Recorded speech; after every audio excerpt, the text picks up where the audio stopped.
In an age where we're more connected than ever, have we traded our privacy for convenience? Is our every move, click, and conversation being watched? Today, we dive deep into the complex and often disturbing world of digital surveillance and explore whether privacy, as we once knew it, is dead. Think about it. Every time you unlock your phone, scroll through social media, or use Google Maps, you're leaving behind a trail of data. From your location, browsing history, and even your conversations, all of it is being captured. But who's watching? The short answer, big tech. Companies like Google, Facebook, now Meta, Amazon, and Apple have built empires based on our personal data. They know what we like, where we go, what we search for, and even what we might buy next. But how did we get here?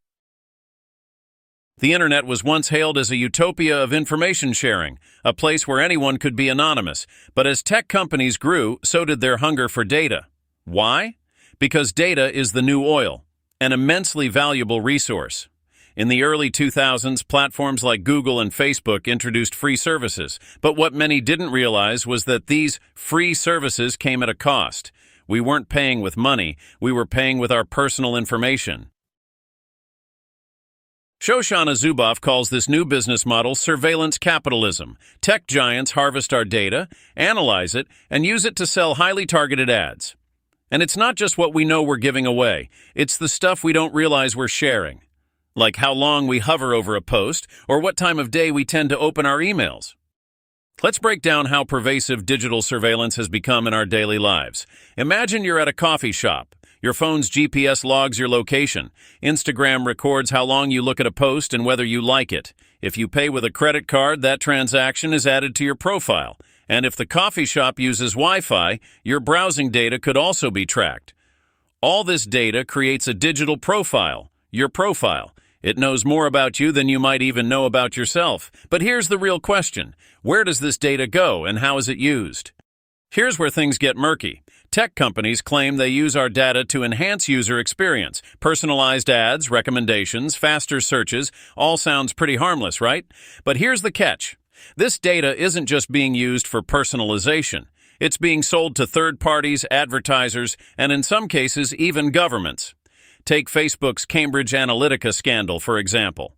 In 2018, it was revealed that Facebook allowed a third-party app to harvest the personal data of over 50 million users without their explicit consent. That data was allegedly used to influence elections. And it's not just Facebook. Other companies like Google track your searches, purchases, even voice commands given to your smart speaker. Amazon's Alexa, for instance, listens to your requests. But what happens to that voice data afterward? And then there's government surveillance. Governments have long been interested in what their citizens are up to, but with the rise of digital platforms, their reach has expanded dramatically. In China, for instance, the social credit system uses data from mobile apps, online transactions, and surveillance cameras to monitor citizens' behavior. The government can reward or punish people based on their actions. Even in democracies, digital surveillance is on the rise. After the 9/11 attacks, the U.S. government's Patriot Act allowed agencies like the NSA to collect massive amounts of data on both citizens and foreigners under the guise of national security. But thanks to whistleblowers like Edward Snowden, we know that this mass surveillance often goes far beyond what's publicly acknowledged. So is privacy dead? Are we too far gone in this age of digital surveillance to reclaim it? Well, the answer is complicated.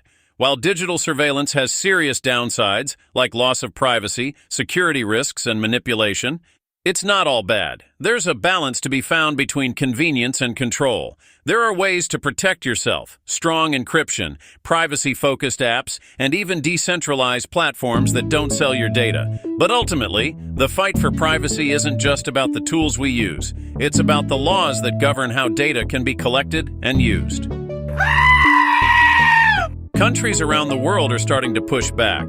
The European Union's GDPR law puts strict rules on how companies can collect and use personal data, and there are similar efforts happening in other places.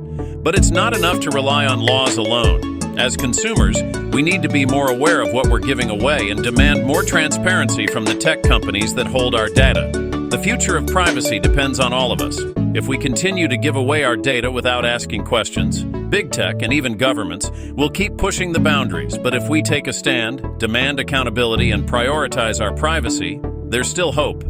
So is privacy dead? Maybe not yet, but it's certainly on life support. The question is, are we willing to fight for it? What do you think? Can we balance the convenience of technology with our right to privacy?